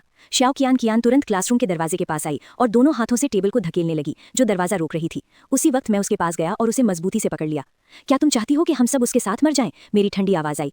एक ताकतवर हाथ ने श्याओ कियान कियान का हाथ कसकर पकड़ लिया। अरे चेंजी, तुम क्या कह रहे हो? श्याओ वेई लगभग मर चुकी है, मैं उसकी मदद किए बिना कैसे रह सकती हूँ? श्याओ कियान कियान गुस्से और शर्मिंदगी में फूली नहीं समाई। देखो, मैं तुम्हें छोड़ने वाला नहीं हूँ। चेंजी, तुम ऐसा कैसे कर सकते हो? मैं इतनी बेरहम और दिल ठंडा हूँ। मेरे होठों के कोने पर एक ताना सा आता है। अगर तुम्हें लगता है मैं बेरहम हूँ तो तुम खुद ही संत बन जाओ। कहते हुए मैं तुरंत अपनी नकली लड़ाई की कवच एक्टिव करता हूँ, फिर दरवाजा खोलकर श्याओ कियान कियान को जोर से धकेल देता हूँ बाहर और फिर दरवाजा धीरे से बंद कर देता हूँ। श्याओ कियान कियान कॉरिडोर में खड़ी डर के मारे तुरंत वापस आ जाती है और जोर जोर से दरवाजा खटखटाने लगती है। चेंजी, में गलत था, अभी थोड़ी देर पहले मेरी चालाकी थी, मुझे अंदर जाने दो ना। कॉरिडोर के बाहर विकृत दानवों ने रोती चिल्लाती श्याओ कियान कियान को देखते ही उनकी आंखें लाल हो गईं और भूख से तरस रहे थे। फिर अचानक एक साथ उस पर टूट पड़े। लेकिन कक्षा के अंदर बाकी लोग डरे सहमे कोने में सिकुड़ गए थे। बाहर के दानवों के मांस के लिए लड़ने की आवाज सुनकर एक शब्द तक बोलने की हिम्मत नहीं कर रहे थे। मैं सीधे दरवाजे के पीछे खड़ा था, पूरी तरह तना हुआ, क्योंकि अगर कोई विकृत दानव अंदर घुस आया तो मैं जान की बाजी लगाकर लड़ने वाला था। कम से कम श्याओ वॉन रो को स्कूल से बाहर निकाल ही लूंगा। दानवों ने श्याओ कियान कियान का शरीर खा लिया था, तभी अचानक बाहर का माहौल शांत हो गया। क्या हुआ? इतनी अचानक इतनी सन्नाटा क्यों छा गया? क्या वे दानव चले गए? छात्र छात्राएं इधर उधर देखते रहे, सोचा शायद अब बचने का मौका मिल गया है, लेकिन वे भी वहीं खड़े रहे। किसी ने हिलने डुलने की हिम्मत नहीं की। सब मेरी तरफ ताक रहे थे। पिछली बार की मुसीबत से सीख करके वे जानते थे कि अब उनकी जान बचाने के लिए उन्हें मुझ पर भरोसा करना होगा। मैंने सिर दरवाजे के छोटे से खिड़की से बाहर निकाला। कांच से साफ दिख रहा था कि श्याओ कियान कियान का शरीर दानवों ने टुकड़े टुकड़े कर दिया था। जगह पर सिर्फ खून के धब्बे पड़े थे। वे सारे दानव अजीब तरह से वहीं धरती पर सिकुड़कर कांप रहे थे, जैसे किसी चीज से डर रहे हों। सामान्य तौर पर श्याओ कियान कियान को खा लेने के बाद इन दानवों का अगला निशाना कक्षा के भीतर के लोग होना चाहिए था, न कि वहीं थम जाना। मेरे मन में भी शक हुआ, क्योंकि पिछली बार जब अंत युग फैला था मैं स्कूल में नहीं था, इसलिए आगे क्या होगा मुझे कुछ समझ नहीं आ रहा था और एक तरह का खतरा भी महसूस हो रहा था। चेंजी, बाहर क्या हो रहा है? श्याओ वॉन रू ने सवाल किया। हाथ में तलवार कसकर पकड़ी हुई थी, किसी भी वक्त मुझे बचाने के लिए तैयार। मैंने उसकी तरफ एक नजर डाली, सिर हिलाया और कहा, अभी तक पता नहीं क्या हो रहा, अभी मत हिलो, पहले देख लेते हैं। मेरी बात खत्म होते ही क्लासरूम के बाहर हलचल होने लगी। अजीब कदमों की आवाज धीरे धीरे क्लासरूम की तरफ बढ़ रही थी। हर कदम जैसे सबके दिल पर वार कर रहा था। फिर किसी ने आवाज लगाई, पुराने दोस्तों बाहर आओ, मैं तुम्हारा बहुत इंतजार कर रहा हूँ। मैं भी तुम्हें स्वादिष्ट खाना बांटना चाहती हूँ। गलियारे से एक लड़की की आवाज आई। ये आवाज कुछ भारी भरकम थी, सुनते ही रोंगटे खड़े हो गए। ये जाओ श्याओलू की आवाज थी। उसने तो आज छुट्टी ली थी, वो फिर से कैसे आ गई? सहपाठियों में से गाओ शाओली घबराई हुई बोली, लगता है जाओ श्याओलू का आना उसके लिए भी बड़ा झटका है। वो यहाँ कैसे आई? क्या वो भी गाओ जुनहाओ जैसी कोई अजीब चीज बनकर हमसे बदला लेने आई है? बदला लेना है तो गाओ शाओली से ले, मेरा इससे कोई लेना देना नहीं। जो पहले जाओ श्याओलू के साथ हॉस्टल में रहती थी, वो लड़कियां धीरे धीरे कुछ बातें करने लगी, जैसे उन्होंने जाओ श्याओलू के साथ पहले कोई गलत काम किया हो। वे भी घबराई हुई थी। क्लासरूम का दरवाजा जोर से 3 बार ठोका गया। मैंने अपने हाथ में टाइटली पांगू कुल्हाड़ी पकड़ ली। चाहे जाओ श्याओलू बदला लेने आया हो या कुछ और, अगर उसने मुझ पर या श्या वान रू पर हाथ डाला तो मैं बिना सोचे समझे उसका सिर धड़ से अलग कर दूंगा। आ गया, आ गया। गाओ शाओली दोनों हाथ सिर के पास रखकर क्लासरूम के कोने में सिकुड़ गई थी। दरवाजा खोलो यार मेरी बेस्ट फ्रेंड्स, तुम्हें तो मुझसे खेलने में मजा आता था, अब दरवाजा क्यों नहीं खोल रही हो? जाओ श्याओलू हंसती हुए बोली, लेकिन उसकी आवाज कुछ अजीब लग रही थी। धक्के लगने अभी भी जारी थे। अगले ही पल क्लासरूम का दरवाजा जोर से खुल गया और एक इंसानी शक्ल का राक्षस क्लासरूम के दरवाजे पर खड़ा हो गया। हा, तुम लोगों को देख लिया, जाओ श्याओलू हंसती हुई बोली। फिर उसके 8 पैर एक साथ हिले और वो तेजी से क्लासरूम के अंदर घुस गई। जाओ श्याओलू म्यूटेंट बनने के बाद आकार में कई गुना बड़ी हो गई थी। जब वो अंदर आई तो पूरे क्लासरूम का आधा हिस्सा उसके कब्जे में आ गया। शाओली, मुझे माफ कर दो। गाओ शाओली जान चुकी थी कि अब बचना मुश्किल है, इसलिए सीधे जाओ श्याओलू के सामने घुटने टेक दी। माफ करना, क्या तुमने आज के बारे में सोचा भी था? मुझसे माफी मांगना सच में हंसाने वाला है। जाओ श्याओलू का चेहरा पागलपन से भर गया। उसका शरीर लगातार कांप रहा था। वो उस दर्द को याद कर रही थी जिसने उसके दिमाग को बहुत ज्यादा झटका दिया था। अब उसके पास बदला लेने की ताकत थी, जिससे वो बेहद उत्साहित थी। ये मेरा काम है। गाओ श्याओली का एक दोस्त इस समय आगे आया। उसने एक चाकू पकड़ा और धीरे धीरे दरवाजे की तरफ बढ़ने लगा। तुम भाग नहीं सकते। जाओ श्याओलू की नजरें ठंडी हो गईं और एक जोरदार आवाज के साथ बड़ी दरवाजा अपने आप बीच से बंद हो गया। मैं ये देखकर हैरान रह गया। जाओ श्याओलू ने शायद मकड़ी खा ली थी, जिसके बाद उसमें बदलाव आ गया था और अब वो मानसिक शक्ति से चीजों को हिलाने लगी थी। शायद वो पहले स्तर के करीब पहुंच चुकी थी। जाओ श्याओलू ने मेरी नजरों को महसूस नहीं किया। वो एक झटके में उस लड़की के पास पहुंच गई जो भागने वाली थी और अपनी तेज पंजों से लड़की को बीच में काट दिया। फिर उस लड़की के एक हिस्से को उठाकर मुंह में डालकर चबा रही थी। ये खूनी नजारा देखकर कई छात्र उल्टी करने लगे। गाओ श्याओली को पता नहीं कहां से हिम्मत मिली, उसने जमीन पर पड़ा एक टेबल का पैर उठाया और जाओ श्याओलू के सामने जाकर उसे जोर से मारा, लेकिन ऐसा लग रहा था जैसे वो लोहे पर वार कर रही हो। उसे कोई चोट नहीं लगी, बल्कि वो इतनी जोर से हिली कि टेबल का पैर जमीन पर गिर गया। जाओ श्याओलू ने गाओ श्याओली के हमले को महसूस किया और हंसते हुए उसे हवा में उठा लिया। तुम बहुत जल्दबाज हो, उसने कहा। फिर धीरे धीरे गाओ श्याओली को अपने मुंह के पास लाया। उसकी ताकतवर मानसिक शक्ति ने गाओ श्याओली को कसकर पकड़ लिया था। चाहे वो कितनी भी कोशिश करे, कोई फायदा नहीं था। जाओ श्याओलू ने एक बार काटा और गाओ श्याओली से खून बहने लगा। उसकी चीखें पूरे क्लासरूम में गूंजने लगी। लगभग 10-12 सेकंड में गाओ श्याओली का आधा शरीर जाओ श्याओलू ने खा लिया। लेकिन बदला लेने के बाद भी जाओ श्याओलू वहां से जाने का नाम नहीं ले रही थी, बल्कि अभी भी अधूरी भूख के साथ मेरी और श्यावान रू की तरफ देख रही थी। दोनों बहुत स्वादिष्ट लग रहे थे। जाओ शियाओलू के होठों के कोने पर अभी भी ताज़ा लाल खून था। उसकी क्रूर नज़रें मेरी और शियावान रू पर टिकी थीं। हम दोनों जागरूक थे और जाओ शियाओलू की नज़रों में हम बिल्कुल स्वादिष्ट व्यंजन थे। इसलिए बदला पूरा करने के बाद उसने सीधे हम दोनों को निशाना बना लिया। मैंने अपने हाथ में पकड़ी हुई काइटियन कुल्हाड़ी को कस लिया, लड़ाई के लिए पूरी तरह तैयार था। अगर जाओ शियाओलू ने हम पर हमला करने का मन नहीं बनाया होता तो मैं उससे झगड़ा नहीं करना चाहता था। जाओ शियाओलू भी एक गरीब इंसान था, इससे पहले कि वो राक्षस बन गया, लेकिन अब उसने मेरी तरफ अपना ध्यान दे दिया है, ऐसे में मुझे उसका सिर उतारना ही पड़ेगा। जाओ शियाओलू की क्रूर हंसी मानो मेरी आवाज़ सुनाई ही नहीं दी। उसके दोनों हाथों के नाखूनों से तेज पंजे निकले और उसने मेरे सामने हवा में पंजे मारे। मैंने गहरी सांस ली और अपनी काइटियन कुल्हाड़ी को हरवंश व तलवार की तरह झाड़ा। जोरदार ताकत से पूरा क्लासरूम हिल गया, हवा में बिजली सी चटपट की आवाज़ गूंजी। काइटियन कुल्हाड़ी सीधे जाओ शियाओलू के पंजों से टकराई। टकराव से आग की चमक निकली। जोरदार ठोकर से जाओ शियाओलू तुरंत 2 कदम पीछे हट गया। उसके प्यारे पंजे घायल हो गए। जाओ शियाओलू का मनोबल गिरकर पागलपन की हद तक पहुंच गया। जो भी मुझे चोट पहुंचाएगा उसे मरना ही होगा। जाओ शियाओलू ने सिर उठाकर गुस्से में चिल्लाई, जैसे कि उसने मुझे भी पहले जो उसके साथ बुरा किया था उसी की तरह समझ लिया हो। गुस्से में जाओ शियाओलू ने अपना मुंह बड़ा खोल दिया। एकदम काला सा गड्ढा लग रहा था। अंदर से एक हलचल हुई, फिर मोटी मोटी सफेद रेशों की लकीरें उसके मुंह से बाहर फूट पड़ी। उन पर हल्के हरे रंग की पर जहरीली चिपचिपी लार भी लगी हुई थी। ये जाओ शियाओलू के म्यूटेंट बनने के बाद का खास मकड़ी के रेशों वाला अटैक था। मकड़ी के ये रेशे एक बड़ी जाल की तरह बन गए और सीधे मेरी तरफ बढ़ने लगे। मेरी आंखों में एक सुनहरी चमक आई। मेरे अंदर की ताकत जोरों से चलने लगी। इतनी बड़ी जगह में इस तरह का अटैक और उसे तंग जगह में बचना नामुमकिन था। ठीक इसी मौके पर मैंने सोचा कि अपने जागृत होने वाले टैलेंट को आजमाता हूँ।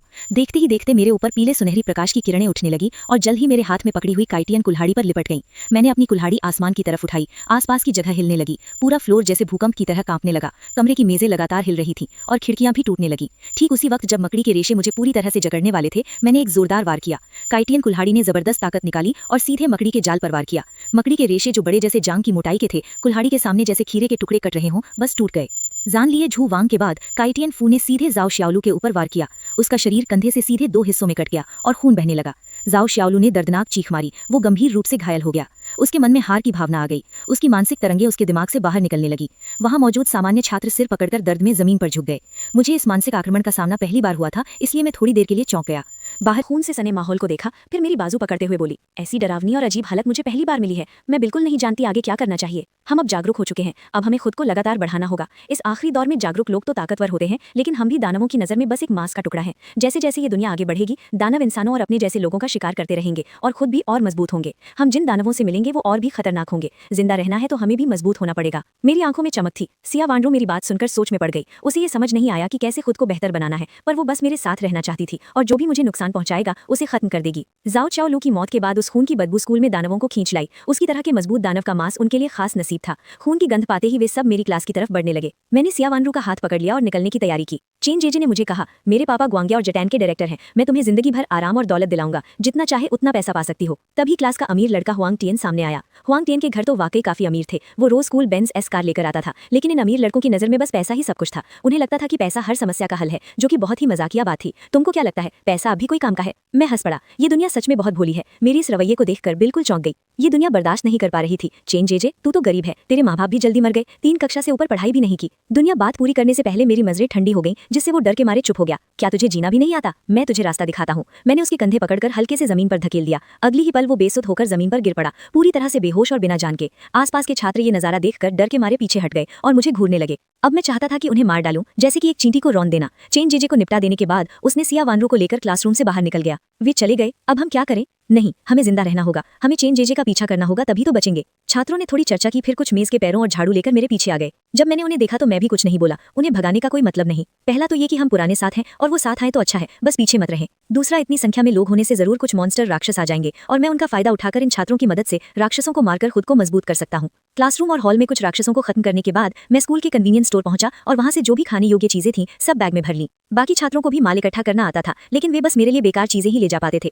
पूरे स्टोर को खाली करने के बाद मैंने 2 बड़े बैग भरे और तभी मैं जाने को तैयार हुआ। उस समय मेरे पुराने स्पोर्ट्स कैप्टन लिन सियू, चेंदा भाई देख मेरी सेहत इतनी ताकतवर है, मुझे सामान उठाने दे, तुम और साली बस चलते रहो। लिन सियू ने सिर हिलाया, झुककर विनती की। उसका ये हाल देखकर वैसे भी सामान उठाना भारी था, इसलिए मैंने उसे दे दिया, पर अगर उसने थोड़ी भी शरारत की तो मैं उसे तुरंत खत्म कर दूंगा। 3 बैंक के लोग सामान छोड़कर जैसे ही कन्वीनियंस स्टोर से बाहर निकले, मुझे एक समूह ने घेर लिया। मेरी नजर सीधे 6 बैंक के क्लास लीडर जाओ हू पर पड़ी। ये जाओ हू पहले से ही बहुत घमंडी था। स्कूल में वो बदनाम गुंडा माना जाता था। तुम लोग समझदार हो जाओ और सामान झटपट नीचे रख दो। हमारा बॉस एक ऐसे शख्स है जिसने हाल ही में अपनी सुपर पावर जागृत की। जाओ हू ने हाल ही में अपनी ताकत जागृत की, जिससे 6 बैंड के कई लोगों को मुसीबत से निकाला और बाकी बचे छात्रों को अपने गुंडों में शामिल कर लिया। तुम लोग 6 बैंड के लोग सच में घमंडी हो। ये सब मैंने खुद इकट्ठा किया है, तुम्हें क्यों दूं? मैंने भौहें तानी। मुझे सबसे ज्यादा नफरत ऐसे जाओ हू जैसे लोगों से होती है जो बड़े होकर छोटे लोगों को धमकाते हैं। जाओ हू का चेहरा गुस्से से लाल हो गया, उसने मुट्ठियां कस लीं। इसके बाद उसके पीछे 2 बड़े पंख हो गए जिन पर सफेद धब्बे भी दिख रहे थे। लगता है ये जाओ हू कयामत आने से पहले ही कुछ खास हो गया है। शायद उसने 7 सितारा पतंगा निगल लिया है, तभी तो ये बदलाव आया है। जाओ हू के पीछे के पंख अचानक हिलने लगे और वो पूरी तरह एक उल्का की तरह मेरे तरफ टूट पड़ा।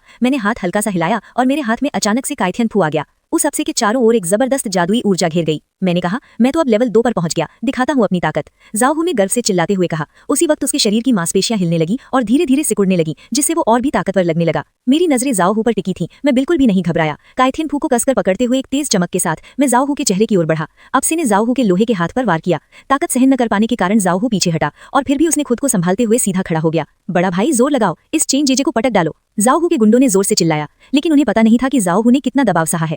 अभी तो उनकी पहली टक्कर थी और जाओ हू को ऐसा लगा जैसे उसकी लोहे की मुट्ठी किसी विशाल पहाड़ से टकरा गई हो जो हिल ही नहीं। जाओ हू मेरे अपसे के वार से पीछे हटा। उसके दोनों हाथ थोड़े कांप रहे थे। अब अगर वो अभी हार मान लेता है तो फिर उसका नामो निशान मिट जाएगा। अगर हिम्मत है तो फिर आओ। जाओ हू का चेहरा सख्त हो गया और वो जोर से चिल्लाया। दिखने में वो बहुत ताकतवर लग रहा था, लेकिन असल में वो खुद को हिम्मत दे रहा था। उसकी लोहे की मुट्ठियां फिर से मेरे ऊपर टूट पड़ी। तुमने छोटू को चोट पहुंचाने की हिम्मत कैसे की? मैं अभी कुछ करता उससे पहले सिया वांड्रो ने अचानक हमला कर दिया। उसके शरीर पर पूरी तरह से पंखों जैसा कवच था। हाथ में तलवार बिजली की तरह चमक रही थी और वो तलवार जाओ हू की तरफ तानी। जाओ हू ने एक जबरदस्त ताकत महसूस की और डर के मारे पूरे शरीर से पसीना छूट गया। उसने बस अपने हाथ सामने रखे मुश्किल से बचाव किया। सिया वांड्रो की तलवार जाओ हू के हाथ पर लगी। हमला बहुत तेज था और उसमें बिजली भी थी, जिससे जाओ हू के दोनों हाथ जल गए। तुम दोनों की जोड़ी वाकई शर्मनाक है, जाओ हू के गुंडों में से एक ने गुस्से में कहा, लेकिन सिया वांड्रो ने उसे एक नजर से रोक दिया तो वो बस जाओ हू के पीछे छुप गया। वांड्रू, तुम पहले पीछे हट जाओ और आराम करो, बाकी का काम मैं संभाल लूंगा, मैंने उसके सामने खड़े होकर कहा। मैं अपने टैलेंट को आजमाना चाहता था कि जब मैं दूसरे स्तर के चरम पर पहुंच जाऊं तो मेरी ताकत कितनी होगी। लागली सिया वांड्रो ने चिंता में चिल्लाया, लेकिन जब उसने मुझे इतनी हिम्मत से आगे खड़ा देखा तो उसने कुछ नहीं कहा। वो मेरी रक्षा करना चाहती थी, लेकिन जो मैं करना चाहता था उसमें वो दखल नहीं देना चाहती थी।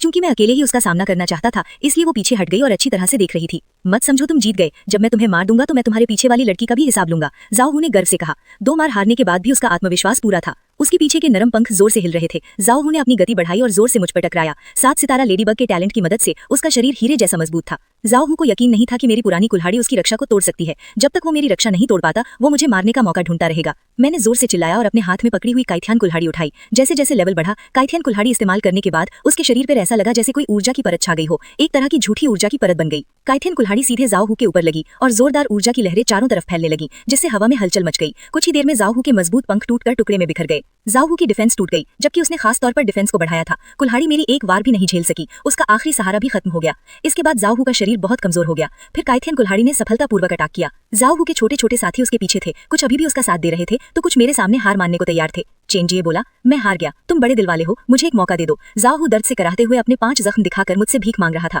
बस जिंदा रह सकूं। वो अपनी सारी शानो शौकत छोड़ने को तैयार था। मुझे तो तुम्हारा वो निडर और जिद्दी अंदाज ज्यादा पसंद था। मैं हाथ में लिए खून से सना तलवार धीरे धीरे जाओ हू के करीब बढ़ा। उसे छोड़ना तो नामुमकिन था। इस खत्म होती दुनिया में दुश्मन छोड़ना कोई अच्छी आदत नहीं। जैसे जैसे मैं पास आता गया, जाओ हू का चेहरा डर से पूरी तरह से बदल गया। उसने घबराकर कहा, तुमने हिम्मत कैसे की मुझे छूने की? अगर तुमने किया तो तुम्हारा अंत तय है। मेरा भाई तो किंग ड्रैगन गैंग का जाओ हू है। मैंने उसकी चीखें अनसुनी कर दी और एक तेज वार से जाओ हू का सिर काट दिया। उसके साथ वाले छोटे छोटे लड़के हैरान रह गए, विश्वास नहीं कर पा रहे थे कि उनका बॉस एक ही वार में मारा गया। लेकिन वो तो बस बच्चे थे। जाओ हू के लिए उनकी वफादारी उतनी गहरी नहीं थी। इस खतरनाक दुनिया में किसके साथ रहना है, बस वही मायने रखता है जो ताकतवर हो। उन 5-6 लोगों की टीम तुरंत मेरे सामने घुटने टेक गई और बोली, चेन बड़े, पहले हम जाओ हू के बहकावे में थे, पर अब वो मर चुका है, हम तुम्हारे साथ हैं, हमें अपना लो। ये छात्र अपनी जान बचाने के लिए अपनी सीखी हुई चालाकी का पूरा इस्तेमाल कर रहे थे। मैंने ज्यादा कुछ नहीं कहा, बस सिर हिला दिया। मुझे इन लोगों से कोई खास मतलब नहीं था, चाहे वे मेरे साथ आए या नहीं, बस अगर वे आना चाहे तो रहने दो। बेस्ट होता अगर ये मेरे लिए और ज्यादा दानवों को बुला सकते। बाद में अगर सब कुछ ठीक हो गया तो इन्हें अपनी ताकत बनाने के लिए इस्तेमाल करना भी ठीक रहेगा। धन्यवाद चेन दादा, जो मेरी प्रतिक्रिया देखकर बार बार शुक्रिया कहने लगा। फिर धीरे धीरे पुराने तीसरे क्लास के बच्चों के पीछे भाग गया।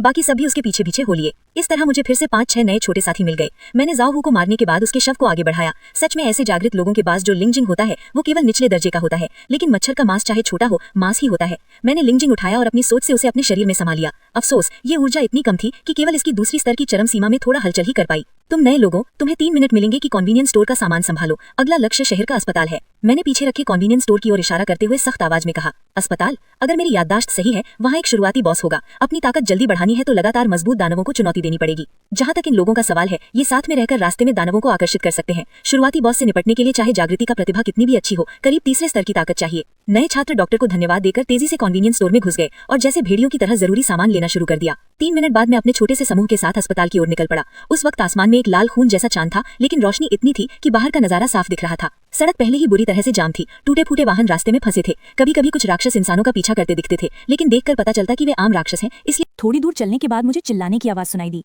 मुड़कर देखा, एक धुआं उड़ाती छोटी कार एक चश्मा पहने हुए युवक को कुचल रही थी।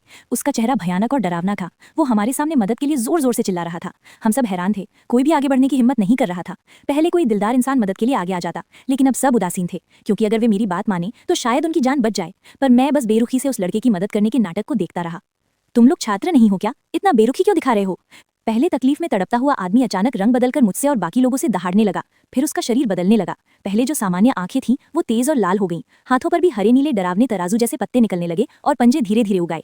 उसका सिर अंततः एक भयानक छिपकली जैसा बन गया। ये एक छिपकली की तरह बदलने वाला राक्षस था। उसकी ताकत देखकर लगता है कि ये पहले वाले जाओ श्याओलू से कहीं ज्यादा ताकतवर है। इतने सारे छात्र, आखिरकार मुझे अच्छे से खाने को मिलेंगे। छिपकली राक्षस लालची निगाहों से सबको घूरते हुए भयानक हंसी हंसने लगा, जैसे अगले ही पल ये यहाँ मौजूद सभी को निगल जाएगा। चेंगे ने पूछा, वो अभी क्यों बदला? अभी तो वो सामान्य इंसान था। बैग उठाए हुए लिन शियो ने जिज्ञासु होकर पूछा, ये क्या हो रहा है? वो मुझसे जुड़ा हुआ था और इस नज़ारे को देखकर बाकी लोगों से ज्यादा शांत था। शायद ये छिपकली राक्षस की अपनी कोई खास ताकत है, मैंने दांडिया रूप से जवाब दिया। शिया वानराव ने महसूस किया कि वो छिपकली जैसा राक्षस उसकी तरफ दौड़ा और गुस्से में गरज उठा। शिया वानराव ने अपनी नकल करने वाली युद्ध आत्मा को बुलाया। वो छोटी चालाक लड़की बोली, थोड़ा बाद में तुझसे मजा लूंगी, समझे? उस गहरे हरे रंग की पूंछ ने शिया वानराव की तरफ झाड़ू की तरह वार किया। छिपकली राक्षस के हमले के छूने से पहले बिजली की चमक हुई और शिया वानराव जगह से गायब हो गई। विशाल छिपकली की पूंछ पास खड़ी जीप पर जा लगी, जिससे वो पूरी तरह टूट गई। यद्यपि शिया वानराव ने अभी अभी अपनी शक्तियां जागृत की थी और स्कूल में कड़ी लड़ाइयों का सामना किया था, फिर भी उसकी प्रतिक्रिया बहुत तेज थी। मूर्ख दुष्ट राक्षस, तेली तो अब खैर नहीं। शिया वानराव ने अपनी तलवार आसमान की ओर उठाई। जैसे ही उसने बात खत्म की, जिसे छोटी चांद कहा जाता था, उसकी नकल करने वाली युद्ध आत्मा ने पूरे शरीर को झंझोड़ लिया, बिजली की तरह बदल गई और तुरंत छिपकली राक्षस को कसकर जकड़ लिया। सच में घिनौनी लड़की, मुझे छोड़। छिपकली राक्षस ने दांत दिखाते हुए झगड़ना शुरू किया, लेकिन वो पहले से ही दूसरे स्तर का था और A+ ग्रेड की नकल करने वाली युद्ध आत्मा थी। ऐसे छोटे छिपकली राक्षस के लिए इसे आसानी से छुड़ाना नामुमकिन था। शिया वानराव ने अपनी मौत का वार करने वाली बिजली की तैनफुक क्षमता का इस्तेमाल किया। आसमान से घने बिजली के झरने बरसाए जो उसकी तलवार की धार पर इकट्ठे हुए। इसके बाद शिया वानराव ने अपनी कलाई घुमाई और डरावनी बिजली के साथ छिपकली राक्षस की तरफ वार किया। छिपकली राक्षस ने डर के मारे बड़ी बड़ी आंखें खोली और सामने आने वाली बिजली को देखा। वो इस जगह छुपे हुए कई जागृत योद्धाओं से भी मिला था, लेकिन उसने उन्हें आसानी से हराकर निगल लिया था। लेकिन उसने कभी भी शिया वानराव जैसे पागल नहीं देखे थे जो इतनी ताकतवर बिजली को बुला सके। ये सब तो चेंजिए भाई की वजह से हुआ, जिसने दुनिया के खत्म होने से पहले खुद को बांस के पत्ते वाली जहरीली दवा खिला दी थी। फिर उसने अपनी लंबी तलवार जोर से उस छिपकली जैसे राक्षस पर मारी। तलवार और राक्षस के बीच से तेज सफेद रोशनी निकली। कुछ ही देर में वो रोशनी गायब हो गई। शिया वानराव ने तलवार कसकर पकड़ी रखी और सीधे सामने छिपकली राक्षस को घूर रही थी। राक्षस ने झुककर भारी सांस ली। शिया वानराव की इस वार से उसके शरीर की चमड़ी से खून रिसने लगा। एक पल के लिए तो उसे लगा जैसे पूरी उसकी चर्म कवच जिंदा जिंदा छिल जाएगा। सौभाग्य से उसके पास जागृत प्रतिभा थी, लाल पत्थर छिपकली कवच। ये कवच थोड़े समय के लिए उसकी चमड़ी को बहुत ताकत देता है और ये छिपकली राक्षस इस जगह पर लोगों को मारकर पहले ही दूसरे स्तर की चरम सीमा पर पहुंच गया था। इतना आसानी से मारा नहीं जा सकता था। गुस्से में वो बोला, ये बकवास, जो मुझे चोट पहुंचाएगा उसकी तो जान जाएगी। पहले जब मैं म्यूटेंट नहीं बना था तो मालिक के नीचे दबा रहता था। अब मैं ना इंसान हूं ना भूत, एक राक्षस बन गया हूं और तुम मुझे हराना चाहते हो। मैं मानने वाला नहीं हूं, तुम सब मर जाओ। छिपकली राक्षस पागलपन की हालत में था। उसका चेहरा बेहद भयानक हो गया था। उसके शरीर के पास एक गहरा काला नफरत का बादल मंडरा रहा था। उसकी मांसपेशियां भी इस उन्माद की वजह से टकराने लगीं और बड़ा होने लगीं। कुछ ही सेकंड्स में छिपकली राक्षस पहले से कहीं बड़ा हो गया था। उसकी लाल लाल आंखें शिया वानराव को घूर रही थीं, पूरी नफरत से भरी हुई थीं। ये छिपकली राक्षस पागल हो चुका था। क्या शिया बड़ा अब भी उसका मुकाबला कर सकता है? क्या तुमने नहीं देखा? हमारा शिया बड़ा तो तैन रेल का उपयोग कर सकता है और इस छोटी छिपकली को आसानी से मार सकता है। ये कोई आम मामूली लड़ाई नहीं। छोटे साथी शिया बड़ा पर पूरा भरोसा करते थे, लेकिन शायद सिर्फ मैं ही समझ पाया कि पिछले लार के बाद शिया वानराव के पास ज्यादा ताकत बची नहीं है। उसका लड़ाई का तजुर्बा अभी भी कम था, इसलिए उसने तुरंत अपनी सबसे ताकतवर वार कर दी। पहले तो लगा ये वार एकदम पक्का मार देगा, लेकिन पता चला कि सामने वाला स्तर उसके मुकाबले कई कदम आगे है। साथ ही उसकी रक्षा की क्षमता भी बहुत अच्छी है। इस वार से न सिर्फ उसने सामने वाले को मारा नहीं, बल्कि खुद ही मुश्किल में पड़ गया। छोटी, अब तो पूरी तरह थक गई ना? अब मेरी बारी है। इजियत की असाधारण रिकवरी पावर है। बस थोड़ी सी सांस लेने की देर में ही उसकी ताकत आधी वापस आ गई। शिया वानराव ने हार नहीं मानी और फिर से अपनी अनोखी शक्ति चालू की। उसने अपने पैरों के नीचे सफेद बादल उगाए जो उसे सीधे ऊपर उठा ले गए। फिर बहुत तेजी से छिपकली राक्षस की तरफ बढ़ा। इस बार हमला पहले से काफी कमजोर था। तुम सोचती हो अभी भी मेरे मुकाबले में हो? छिपकली राक्षस ने ठंडी हंसी दी। दोनों पैर एक साथ तेजी से आगे बढ़े और एक पल में शिया वानराव के पास पहुंच गया। शिया वानराव ने देखा कि उसके नुकीले पंजे उसे पकड़ने वाले हैं, तो उसने तलवार को हड़म्ब करके रोकने की कोशिश की, लेकिन वो जोरदार वार से पीछे धकेल दी गई। उसके पैर जमीन पर फिसलते हुए काफी दूर तक चले गए, फिर मुश्किल से रुक पाई। जब शियावान राव छिपकली के सामने बेबस होकर चिल्लाई तो मैं उत्साहित होकर उसके पास दौड़ा। अभी तुम्हारे लिए घमंड करने का मौका नहीं आया, मेरी गहरी आवाज गूंजी। साथ ही मेरी खतन अफू हवा में उछली और सीधे छिपकली मांसपेशी के रास्ते में आ गई। मैं तो पहले से ही लड़ाई देख रहा था कि शियावान राव को असली मुकाबले का मौका मिल सके, लेकिन जब वो कमजोर पड़ गई तो मुझे हस्तक्षेप करना पड़ा। छोटू, तुझे रोकने की हिम्मत है? संभल जा, वरना मेरी एक पंजे से तुझे चीतों की तरह फाड़ डालूंगा। छिपकली राक्षस गुस्से में गरजा। उसने देखा कि मुझमें ज्यादा ताकत का संकेत नहीं था, इसलिए मुझे एक आम जागरूक योद्धा समझ बैठा। मैंने हल्का सा जवाब दिया, फिर मेरी शरीर के चारों ओर श्वांगहुआंग ऊर्जा उठने लगी और तीव्रता से बढ़ने लगी। श्वांगहुआंग ऊर्जा ने मेरी ऊर्जा महसूस की और अपने से लगभग बराबर देखकर डर गया। मैं खतनफू लेकर तेजी से छिपकली मांसपेशी के पास पहुंचा और बिना कुछ कहे एक जोरदार वार किया। इतनी ताकत की लहर ने छिपकली मांसपेशी को हिला दिया और वो चल नहीं पा रहा था। उसने गुस्से में फिर अपनी तैनफू लाल विद्युत सीपिया का उपयोग किया, लेकिन मेरी तैनफू तो एस ग्रेड की थी और मेरी ताकत भी दूसरे स्तर के चरम पर थी। मेरी अफू की ताकत शियावान राव की रेख वार से कई गुना ज्यादा थी। अफू तेजी से गिरा। हर बार जब अफू नीचे आता, छिपकली मांसपेशी को मौत का डर महसूस होता। जब खतन अफू आखिरकार उसके शरीर को छुआ तो उसे ऐसा लगा जैसे उसके हर एक सेल पर अफू की ताकत टूटने वाली है। उसकी चमकदार नलाएं भी ज्यादा देर तक नहीं टिक सकी। फेंगली अफू ने क्षण ही मांसपेशी के शरीर को चीर दिया। छिपकली मांसपेशी ने दर्द से चीख मारी। तुरंत ही मैंने उसे 2 हिस्सों में बांट दिया। फिर एक बैंगनी रंग की ऊर्जा की गेंद छिपकली राक्षस के शव से उछलकर निकली। इस तरह की ऊर्जा मैं जानता हूँ, ये तुम्हारी आत्मा को बढ़ाने वाली चीज है। मैंने सामने की बैंगनी ऊर्जा की गेंद की ओर हल्का सा उंगली से इशारा किया, जिससे मेरी तरफ से एक रहस्यमय पीला भूरा ऊर्जा का संचार निकला। होंगमंग किंगजो ऊर्जा ने उस बैंगनी गेंद को देखकर उत्साहित होकर तेजी से उसके पास दौड़ा और एक झटके में अपने अंदर समा लिया। थोड़ी ही देर में वो ऊर्जा पूरी तरह गायब हो गई। पूरी तरह होंगमंग किंगजो ऊर्जा ने उसे निगल लिया। निगलने के बाद होंगमंग किंगजो ऊर्जा की ताकत में कुछ बढ़ोतरी हुई और उसमें से कुछ ऊर्जा मेरे शरीर को वापस मिली। और सबसे अजीब बात यह थी कि मुझे लगा मेरे शरीर में कुछ नया आ गया है। मैंने अपने हाथ की हथेली को मजबूत पकड़ते हुए मन में ध्यान लगाया, तभी अचानक मेरे शरीर पर एक पतली सी चमड़ी की परत उभर आई, जो हल्की पीली चमक भी छोड़ रही थी। ये छिपकली राक्षस की रक्षा की खासियत थी। मैं चुपचाप हैरान था कि होंगमंग किंगजो ऊर्जा न केवल ऊर्जा वापस देती है, बल्कि दुश्मन की खासियत भी मेरे अंदर लाती है। नई खासियत हासिल करने के बाद मेरा मन खुशी से भर गया। आमतौर पर हर इंसान को सिर्फ जागरण की समय की खासियत मिलती है, लेकिन मेरी नकल करने वाली युद्ध आत्मा उसे भी हासिल कर सकती है। तो क्या इसका मतलब ये नहीं कि आगे लड़ाई में हमारे पास एक और तरीका आ गया? ये साथी जैसे ही मौका मिलता मेरी तारीफ करने लगते हैं। इन्हें भी अच्छी तरह पता है कि चारों ओर खतरनाक राक्षस भरे हुए हैं और थोड़ी सी लापरवाही में हम जैसे जागरूक लोग भी सीधे मार दिए जाते हैं। उनका एक ही सहारा है, वो हूं मैं। आप चाहे तो खा लो। असल में अंत समय में इंसान कुछ राक्षसों के शरीर खाने से भी फायदा उठा सकता है। थोड़ा शरीर मजबूत हो जाता है, लेकिन मैं उन राक्षसों से नफरत करता हूँ, इसलिए उनका इस्तेमाल करने का मन नहीं है। लिन शियू ने अपने आप को आगे रखते हुए किसी जगह से निकाली हुई एक छोटी चाकू लेकर बहुत उत्साहित होकर छिपकली जैसे राक्षस के सामने जाकर उसके शरीर को काटना शुरू कर दिया। भले ही सामने खतरनाक छिपकली राक्षस हो, उसने ज्यादा डर नहीं दिखाया। कुछ ही मिनटों में उसने छिपकली राक्षस का शल्य चिकित्सा कर लिया और अलग अलग मांस को वर्गीकृत भी कर दिया। इस बीच दिन धीरे धीरे ढलने लगा और आसपास की रोशनी कम होने लगी। मैंने कहीं एक होटल ढूंढ लिया और अंदर के कुछ साधारण राक्षसों को हटाकर आराम से वहां ठहर गया। मैं दूसरी मंजिल पर था, बाकी साथी अपनी सुरक्षा के लिए दूसरी मंजिल की गलियारे में ही पड़े रहने को तैयार थे, किसी और मंजिल पर जाने से डर रहे थे। जैसे ही कमरे में घुसा, बाहर खिड़की से धुआं और गर्माहट की आवाज सुनाई दी। पर्दा उठाकर दूर देखा तो एक हथियारबंद टीम मशीन गन लेकर उन पर हमला कर रही थी, जो राक्षस उन पर टूट पड़े थे। हथियारबंद टीम गोलीबारी करते हुए उसी होटल की तरफ बढ़ रही थी। बड़े भाई, ये सारे मॉन्स्टर्स सच में बहुत ज्यादा हो गए हैं। हमें कहीं छुपना पड़ेगा, नहीं तो ये मॉन्स्टर्स हमें थका थका के मार डालेंगे। पीछे हटो, लड़ाई जारी रखो, रुकना मत। पीछे एक होटल है, वहां टिक जाओ और मौका मिलते ही बाहर निकलो। ये लोग गोलाबारी के बीच दहाड़ते हुए मेरे होटल की तरफ बढ़ रहे हैं। मैं कमरे में बैठा ये सब देख रहा था, मेरी भौहें तन गईं। ये लोग उन विकृत मॉन्स्टर्स को मेरी तरफ खींच रहे हैं, जिससे मुझे काफी दिक्कत होगी। सामने वाला बड़ा मजबूत आदमी 2 ग्रेनेड निकालता है, मुंह से पिन निकालकर जोर से फेंक देता है मॉन्स्टर्स के बीच। ग्रेनेड से जोरदार धमाका होता है। इसी धमाके की वजह से जो मॉन्स्टर्स पहले जोरदार हमला कर रहे थे, वो थोड़ा ठिठक गए। इस छोटे से मौके का फायदा उठाकर हमारी 8 लोगों की टीम होटल के दरवाजे को धकेलकर अंदर घुस गई। कुछ लोग होटल की 2 खिड़कियों में मशीन गन सेट कर मॉन्स्टर्स पर लगातार गोलियां बरसाने लगे। कई दोस्त जिज्ञासा में दूसरी मंजिल से बाहर झांक रहे थे। हथियारधारी टीम का एक निशानदार लड़का मुझे देखकर तुरंत पहचान गया। कुछ दोस्त जल्दी से पीछे हट गए, पर वे पहले ही पकड़ लिए जा चुके थे। लाओ बा ऊपर दूसरी मंजिल पर जाकर देखा। सामने वाला आदमी पास वाले एक छोटे मोटे लड़के की पीठ थपथपाता है, जो मॉन्स्टर्स को रोकने में लगा रहता है, जिसे लाओ बा कहते हैं। उसने आदेश पाकर अपनी सब मशीन गन उठाई और भागा। अंदर देखा तो कुछ लड़कियां थीं जो दिखने में खास नहीं थीं, लेकिन देखते ही मेरी इच्छा जाग उठी। इतने सारे स्टूडेंट्स थे, हमारे कुछ यार भी थे। वो गोल मटोल वाला लड़का होंठ चाटता हुआ राइफल उठाए उन लड़कियों को निशाना बनाने लगा। उन लड़कियों ने कभी असली बंदूक नहीं देखी थी, एकदम डर के मारे मेरे कमरे की तरफ भागने लगी। गोल मटोल लड़का मेरे कमरे के दरवाजे को घूरने लगा। सारे स्टूडेंट्स उसी कमरे के आसपास जमा हो गए। उसे लगा कि अंदर और भी ज्यादा आकर्षक लड़कियां होंगी। उसने बंदूक उठाकर कुछ स्टूडेंट्स को भगा दिया, फिर दरवाजे को जोर से टक्कर मारी। जब कोई जवाब नहीं मिला तो दरवाजे के हैंडल पर 2 गोलियां चलाई, फिर जोर से धक्का देकर दरवाजा तोड़ दिया। जैसे ही दरवाजा खुला, उसने मुझे देखा कि मैं शाहवान राव को गले लगाए खड़ा था। शाहवान राव गोरी और खूबसूरत थी। गोल मटोल लड़का उसकी खूबसूरती पर फिदा हो गया। उसका चेहरा खुशी से भर गया। उसने बंदूक उठाकर मुझे निशाना बनाया। उसकी नज़र में मैं तो बस एक निहत्था स्टूडेंट था जिसे डराने भर से डर लग जाता। मुझे इस जिंदगी में सबसे ज्यादा नफरत है जब कोई बंदूक लेकर मुझे धमकाए। मैंने गुस्से से उस गोल मटोल लड़के को घूरा। पिछली जिंदगी में मुझे बंदूक से डराकर कई काम करवाए गए थे। उसकी ये हरकत मुझे बिल्कुल पसंद नहीं आई। मैंने कहा, बंदूक लेकर क्या करना चाहते हो? मैं तुम्हें सिखाता हूँ कि उस लड़की को छोड़ दो। गोल मटोल लड़का तंज कसते हुए बोला, अब वो मेरी हो गई है। मैं धीरे से शावान राव के पास जाकर कहा, मैं उसे कभी नहीं देखना चाहता। फिर मैंने उसका हाथ छोड़ दिया जो पहले मेरा हाथ उसके कंधे पर था। जैसे ही मैंने शावान राव को छोड़ा, गोल मटोल लड़का और भी ज्यादा उत्साहित हो गया। चलो समझदार बनो, छोटी सुंदर लड़की, मेरे साथ चलो, भाई तुम्हें इस अंत समय में जिंदा रखने वाला हूँ। शावान राव का चेहरा बर्फ जैसा ठंडा था। उसने उस छोटे और मोटे आदमी की बात तक नहीं सुनी। उसके शरीर पर फिर से चमड़ी के टुकड़े उभर आए और बिजली की चमक उसके शरीर से निकलकर एक बिजली की मार बनकर बाहर चली गई। मैंने उसे जो काम दिया था वो था सामने वाले आदमी को मारना।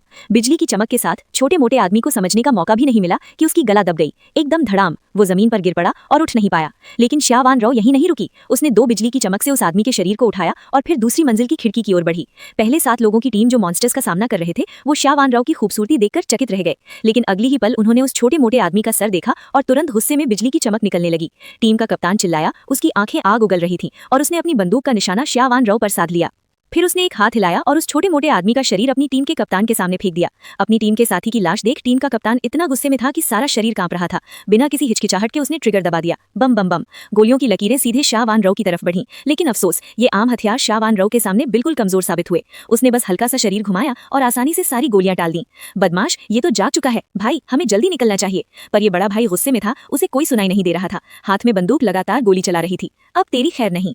शावान राव की क्लियरिंग की आवाज होटल की पहली मंजिल पर गूंजी, जैसे कि उसने इस टीम लीडर को फांसी की सजा सुना दी हो। फिर उसके हाथ में क्लियरिंग की लंबी तलवार चमकी और अगले ही पल बिजली की एक चिंगारी टीम लीडर के ऊपर गिरी। टीम लीडर ने दर्द से चीखा और तुरंत जमीन पर गिर पड़ा। कुछ देर तक जमीन पर तड़पता रहा और फिर उसकी जान निकल गई। उसके बाद उसके साथी एक एक करके शावान राव ने उनकी जान ले ली। असल में शावान राव इतनी क्रूर नहीं थी, बस मैंने एक दिन में उसे सिखा दिया कि कैसे काम करना है। इस पोस्ट एपोकलिप्टिक दुनिया में दुश्मन पर दया करना मतलब खुद पर सबसे बड़ा अत्याचार करना है। तुम लोग इंतजार करो, मैं आखिर तक मारूंगा। तभी शो रोलॉस के शरीर से अचानक सुनहरी चमक निकलने लगी और हवा में ही कई कवच के टुकड़े उसके शरीर से जुड़ने लगे। मैंने चाओ उवा कवच की ताकत जागृत कर ली है।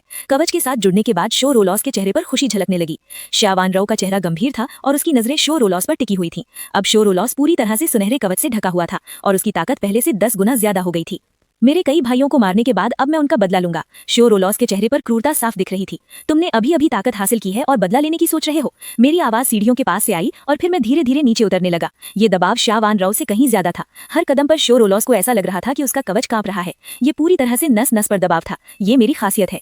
तुम दोनों फिर भी क्या कर लोगे? मैं तो वैसे भी झकझोर कर अपनी हालत ठीक कर लेता हूँ। जैसे ही मैंने हाथ बढ़ाया, सामने एक लाइट सेबर तुरंत प्रकट हो गया। यही उनकी जागृत कवच की खासियत है। ये नकली हथियार नहीं बल्कि हवा में बुलाए गए लाइट सेबर होते हैं। बड़ी बात कर रहा है, अभी अभी जागा है और इतना घमंड दिखा रहा है।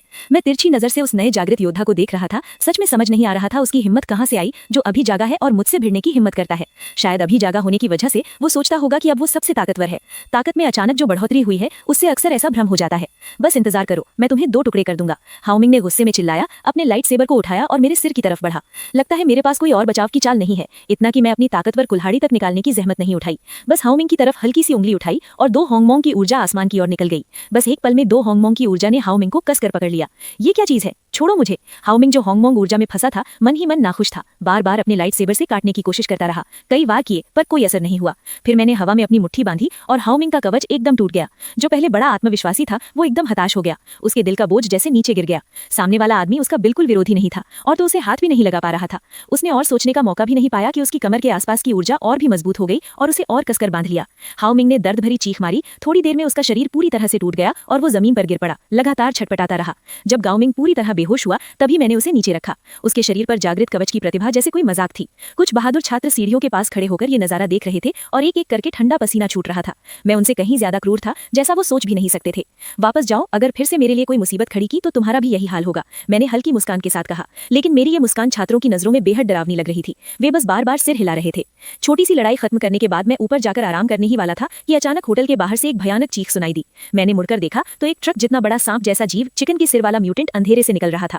इस मॉन्स्टर के मुंह से 2 भागों में बटा हुआ जीभ बार बार बाहर निकल रहा था। उसकी नजरें सीधे मुझ पर टिकी थीं। लगता था कि अभी की लड़ाई ने उसे यहाँ खींच लिया। मॉन्स्टर को उम्मीद नहीं थी कि यहाँ उसे मेरे जैसे स्वादिष्ट शिकार मिलेगा। मैंने भौहें तानी और चुपचाप खाई त्यान अक्स हाथ में लिया। फिर एक जोरदार लात से फर्श को तोड़ा और शरीर वहीं से गायब हो गया। अगली ही पल में मॉन्स्टर के पास पहुंच चुका था। ये मॉन्स्टर अब तीसरे स्तर की शुरुआत में था, जो कि इस दुनिया के शुरुआती समय में टॉप क्लास माना जाता है। मॉन्स्टर ने मुझे देखकर ऐसा महसूस किया जैसे मैं उसके पेट में जाने वाला खाना हूँ। पहले तो वो घमंड में था, लेकिन जैसे ही उसने मेरी रफ्तार महसूस की, पूरी तरह घबरा गया। उसके सिर पर लगे कांटेदार हिस्से चारों तरफ मेरी स्थिति खोजने लगे, लेकिन उससे पहले ही मैंने उसके सामने प्रकट होकर बिना किसी बात के अपनी खाइतियान अक्स को सक्रिय किया। मेरी कुल्हाड़ी सीधे उसके चिकन के सिर पर नीचे गिरी। मॉन्स्टर ने जल्दी से सिर घुमाकर अपने कठोर मुंह से बचाव करने की कोशिश की, लेकिन वो बचा नहीं पाया। मेरी कुल्हाड़ी उसके सिर को ऐसे काट रही थी जैसे बांस को काटा जाता है। एक ही पल में उसके मुर्गे के सिर को 2 हिस्सों में काट दिया। छिपकली वाले राक्षस की ऊर्जा को अवशोषित करने के बाद मेरी ताकत में जबरदस्त बढ़ोतरी हो गई। अब मैं कभी भी तीसरे स्तर के जागृत योद्धा में अपग्रेड कर सकता हूँ। मुर्गे का सिर फट गया, खून छलकने लगा। थोड़ी देर में ये मुर्गा राक्षस गिर पड़ा और मर गया।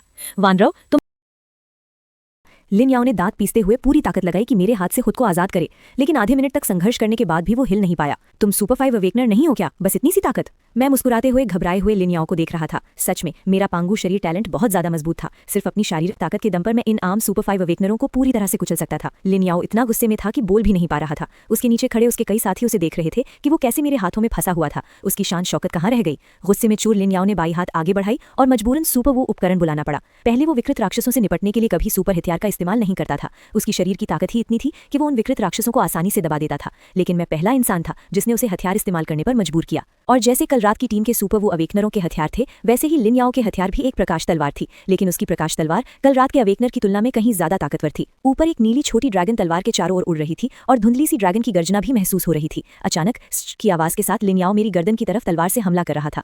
तलवार से निकलती तेज चमक इतनी भयानक थी कि उससे बच पाना मुश्किल था। उसकी तेज और जबरदस्त वार को देखकर मैंने बस हल्का सा कंधा घुमाया और बहुत तेजी से उस वार से बच निकला, लेकिन मेरी इस हरकत से मेरी पकड़ में और ताकत आ गई और मैंने लिन याओ के दाहिने हाथ को घुमा दिया। ऐसा करते ही उसका हाथ ज्यादा से ज्यादा 90 डिग्री से भी ज्यादा मुड़ गया।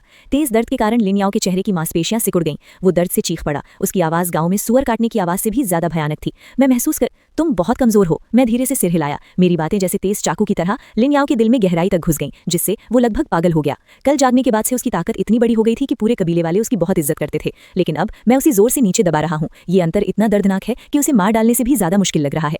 तुम्हारा तो बुरा हाल हो गया। स्वतंत्र होने के बाद लिन याओ ने बर्बरता से चिल्लाया और अपनी प्रकाश तलवार को आसमान की ओर बढ़ाया। लंबी तलवार में अपार ऊर्जा संचित होने लगी। जो छोटी हरी ड्रैगन पहले तलवार पर थी, वो अचानक आसमान की ओर उड़ गई और एक बड़ी ड्रैगन में बदल गई, जो अब हजारों इंच लंबी थी। ये एक विशाल हरी ड्रैगन थी जो आसमान में मंडरा रही थी। उसकी आंखें अधिकार और वैभव से भरी थी और वो मुझे घूर रही थी। ये लिन बॉस की खास चाल थी, हरी ड्रैगन बार। कल उसने इसी चाल से एक तीसरे स्तर का विकृत राक्षस मार गिराया था। अब तुम्हारी मौत तय है। लिन याओ के अनुयायियों ने ये चाल देख ली और हर कोई समझ गया कि जीत हार तय हो चुकी है। वाकई ये मेरी जागृति के बाद देखी गई सबसे ताकतवर चालों में से एक थी, लेकिन ये चाल मुझसे लड़ने के लिए अभी भी काफी कमजोर थी। मैंने तुरंत अपना हाथ घुमाया और नाइट आई को बुलाया। अचानक मेरे शरीर से भारी मात्रा में होंगमोंग नीली ज्वाला उभरने लगी। इस बार मैं आकाश वाला कुल्हाड़ी से लड़ने की योजना नहीं बना रहा था। जैसे ही होंगमोंग नीली ज्वाला प्रकट हुई, मेरी मानसिक इच्छा के साथ ही ये एक ड्रैगन में बदल गई, बिल्कुल वैसे ही जैसे लिन याओ ने बुलाया था। लेकिन होंगमोंग नीली ज्वाला से बनी ड्रैगन सुनहरे रंग की थी और इसका आभास लिन याओ की हरी ड्रैगन से कहीं ज्यादा शक्तिशाली था। तुम मेरी चाल की नकल कर रहे हो। तुम एक नकली चीज हो और मेरी असली चीज के साथ मुकाबला करने की हिम्मत कर रहे हो। सच में तुम अपनी काबिलियत से परे सोच रहे हो। लिन याओ ने आत्मविश्वास से अपनी प्रकाश तलवार उठाई, सोचते हुए कि उसकी ही चाल सबसे ताकतवर है। असली नकली कौन है इसका पता तो ताकत से चलता है, मैंने कहा। मूलतः होंगमोंग नीला आभूषण तंडी के विभिन्न जीवों में रूपांतरित हो सकता था। मुझे लिन याओ की तरह किसी विशेष तांत्रिक की जरूरत नहीं थी। मैं भी बड़ी ड्रैगन बना सकता था। नकल की बात तो छोड़ो। लिन याओ ने गुस्से में अपनी लंबी तलवार मेरे तरफ जोरदार झोंकी। उसकी नीली ड्रैगन ने गर्जना करते हुए अपनी ताकतवर बॉडी मेरे तरफ झोंकती। आसपास की हवा तक उसकी हलचल से हिल रही थी। आसमान में बिजली कड़क रही थी। मैं बस हल्की सी उंगली से अपनी पीली ड्रैगन को हिला दिया। मेरी पीली ड्रैगन तेज चमक रही थी, बिल्कुल भी डरे बिना सीधे उसकी नीली ड्रैगन की तरफ बढ़ी। नीली ड्रैगन ने मेरी पीली ड्रैगन की धमकी महसूस की और दिशा बदलकर टकरा गई। धमाके की आवाज के साथ दोनों ड्रैगन आपस में उलझ गए और बेतहाशा टकराते रहे। पूरा आसमान उनकी लड़ाई की आवाज से गूंज रहा था। लड़ाई 3 मिनट तक चली। अंत में लिन याओ की नीली ड्रैगन थक कर धीरे धीरे छोटी हो गई और कमजोर होकर उसकी तलवार के आसपास घूमने लगी। बेकार चीज, यहीं हार गई, तुझसे मेरा क्या फायदा? लिन याओ को बुरा लग गया और उसने गुस्से में गालियां देनी शुरू कर दी। असल में नीली ड्रैगन का हारना स्वाभाविक था। मेरी प्रतिभा होंगमोंग क्यों तो टेंडी की ताकत से भरपूर थी, जो लगातार ऊर्जा खींचती रहती है। ऐसे युद्ध में मैं बेजोड़ था। अब बताओ, असली नकली कौन? मैं दिलचस्पी से लिन याओ को देख रहा था। उस वक्त उसका चेहरा इतना खिन था जैसे उसने कोई कीड़ा खा लिया हो। तुम सब कमीने, और क्या इंतजार कर रहे हो? जल्दी से उसे खत्म करो। लिन याओ गुस्से में पीछे टैंक की फौज की तरफ देख रहा था। हार के बाद शर्मिंदगी में आकर उसने अपना गुस्सा टैंकों पर निकाल दिया। उसके छोटे लड़कों ने घबराकर तोप की नोक मेरी तरफ कर दी। धमाके की आवाज के साथ पीले चमकीले गोले मेरी तरफ बुलेट की तरह उड़ने लगे। ये खिलौने भी क्या चीज़ है, मुझे इस्तेमाल करने की हिम्मत करते हैं। मैं हल्की सी हंसी के साथ बस हाथ हिलाया तो सुनहरी ड्रैगन ने सारे गोले निगल लिए। ये बेकार लोहे के टुकड़े मुझसे एक भी खरोंच नहीं लगा सकते। मेरे जैसे जागरूक व्यक्ति के खिलाफ ये आम हथियार बिल्कुल बेकार है। पहली बौछार गोलियों को साफ करने के बाद मैंने तुरंत अपनी नकल करने वाली हथियार निकाली। हाथ में खुला आसमान जैसा बड़ा कुल्हाड़ी पकड़ ली। अगली ही घड़ी में टैंकों की फौज के किनारे पहुंच गया। कुल्हाड़ी को जोर से फेंका, जो हवा में तेजी से घूमता हुआ एक के बाद एक टैंक तोड़ते चला गया। ये टैंक जैसे पटाखे फोड़ रहे हों, जमीन पर एक एक करके फूट रहे थे। गंदी कमीने, ये तो मेरे लिन परिवार की बख्तरबंद गाड़ियां हैं। लिनियाओ टैंक के धमाके देखते हुए गुस्से में आकर अपनी रोशनी की तलवार उठाई और फिर से मुझ पर टूट पड़ा। लड़ाई जारी रखने की ठानी, लेकिन नकल करने वाली योद्धा की तबीयत खराब होने के बाद उसकी ताकत काफी कम हो गई थी। जो पहले से ही मेरे लिए कोई चुनौती नहीं था, अब तो बिल्कुल भी नहीं था। उसने अपनी तलवार मुझ पर मारी, लेकिन मेरा शरीर उससे टकराने से पहले ही 2 उंगलियों से उसने तलवार को आसानी से हटा दिया। फिर मैंने हाथ बढ़ाया और लिनियाओ का सिर पकड़ लिया। उसी वक्त लिनियाओ ने अपनी खोपड़ी पर एक जबरदस्त शक्ति महसूस की। उसे लगा कि अगली ही घड़ी वो मर जाएगा। मुझ पर दया करो, वो चीखा। इस वक्त लिनियाओ ने अपनी शानो शौकत छोड़ दी और जल्दी से घुटने टेककर मुझसे दया मांगने लगा। तुम तो अभी थोड़ी देर पहले तक मेरे साथ जंग पर उतर आए थे, अब अचानक इतने नरम क्यों हो गए? मैंने मजे से लिनियाओ को देखा। हमारे देश में एक कहावत है, जो वक्त को समझता है वही बुद्धिमान होता है। चंदारिन, लिंदारिन, आपकी बड़ी दिलदारी है, मुझे छोड़ दीजिए, आगे मैं आपकी पूरी इज्जत करूंगा। लिनियाओ ने दोनों हाथ जोड़कर बार बार मुझसे दया मांगनी शुरू कर दी, जैसे डर रहा हो कि मैं हाथ बढ़ाकर उसे और चोट न पहुंचा दूं। जो लोग मेरी जान लेना चाहते हैं, उनकी वफादारी पर मैं भरोसा नहीं कर सकता। लिनियाओ घबराकर अपना हाथ अपनी सीने की ओर ले गया और एक हरा नीला दिल निकाल दिया। ये मेरा जागृत नर्तक का कोर है जो मुझसे जुड़ा हुआ है। अगर तुम्हें कभी भी मुझसे कोई दिक्कत हो, इसे दबा देना, मैं तुरंत मर जाऊंगा। चैन भैया, मैं बस तुम्हारी ताकत बढ़ाने में मदद करना चाहता हूँ, अपनी जान लगाकर तुम्हारे लिए काम करना चाहता हूँ। लिनियाओ ने कोर मेरे सामने रखा और उसकी आंखें मेरी तरफ टिकी रहीं। मैंने एक बार उसके हरे नीले दिल को देखा जो लगातार धड़क रहा था, और पिछली जिंदगी के नर्तकों के बारे में याद किया जिनके पास सच में ऐसा कुछ होता था। ये कोर सुपर 5 जागृत नर्तकों की जान होती है। मैंने थोड़ी सोच विचार के बाद कोर अपने पास रख लिया। ठीक है, मैं तुम्हें एक मौका देता हूँ, लेकिन ध्यान रखना, अगर तुमने मुझे थोड़ी भी तकलीफ दी तो अपनी जान के बारे में सोच लेना। ये लिनियाओ की लड़ाकू ताकत ठीक ठाक है, इसे भरोसेमंद योद्धा मान सकते हैं। आगे रास्ते में जो छोटे दुश्मन आएंगे वो इसे साफ करने दे सकते हैं। चैन भैया धन्यवाद, हमारे परिवार में और भी जागरूक लोग हैं, तुम्हें तैयार रहना होगा। लिनियाओ को स्वीकार करने के बाद वो बहुत खुश हुआ और तुरंत खबर दी अपनी वफादारी दिखाने के लिए। कहो वो आ जाएं, मैं तो कुछ और कोर इकट्ठे करना चाहता हूँ, मुझे कोई फर्क नहीं पड़ता। ये जागरूक लोग खुद मेरे पास आ रहे हैं जैसे उपहार हों। चैन भाई, हमारे परिवार में एक ऐसा है जिसने अंत समय से पहले एक बदबूदार कीड़ा खाया था। उसकी जागरूकता अजीब है, वो बहुत सारी ऐसी गैस छोड़ता है जिससे लोग भ्रमित हो जाते हैं। और एक और है जिसने मेंढक खाकर जागरूकता पाई है, वो बहुत तेज आवाज कर सकता है, कम नहीं आंकना चाहिए। लिनियाओ मेरे पीछे खड़ा होकर नए 2 जागरूक लोगों की ताकत के बारे में रिपोर्ट कर रहा था। सुनकर मैं थोड़ा हैरान हुआ। ये दोनों जागरूकता खाने के बाद हुई हैं। सुपर 5 जागरूक नहीं है, लेकिन ऐसे जागरूकों से निपटना थोड़ा मुश्किल होता है। उनकी हमलावर और रक्षा की क्षमता सुपर 5 जितनी मजबूत नहीं हो सकती, लेकिन उनकी ताकतें वाकई सिरदर्द हैं। कुछ चालाक और खतरनाक होती हैं, अगर ध्यान न दिया तो आसानी से फंस जाते हैं। मैंने कहा ठीक है, तुम वापस हट जाओ, अपनी टीम को संभालो, जो जिंदा है वो तुम्हारे साथ रहे। मैं हाथ हिलाकर होटल की तरफ उड़ चला। शाह वानेरुल ने मुझे उठाकर पूछा, ठीक हो? अभी लड़ाई बहुत जोरदार थी, तुम्हें कोई चोट तो नहीं लगी? शाह वानेरुल देखते ही मेरी बॉडी की चिंता करने लगी। अभी अभी उसने 2 बड़ी ड्रैगन के टकराने वाली लड़ाई देखी थी। भले ही मैं जीत गया, फिर भी उसे चिंता थी कि कहीं मुझे चोट तो नहीं लगी। तुम्हारा हस्बैंड हूँ, मेरा शरीर कितना मजबूत है ये तुम्हें पता नहीं। मैं शरारती मुस्कान के साथ उसे देखने लगा। मेरी बात सुनते ही शाह वानेरुल के चेहरे पर अचानक शर्म की लाली छा गई। हाय, बहुत बुरा लग रहा है, सच में अभी लिनियाओ को मार डालना चाहिए था।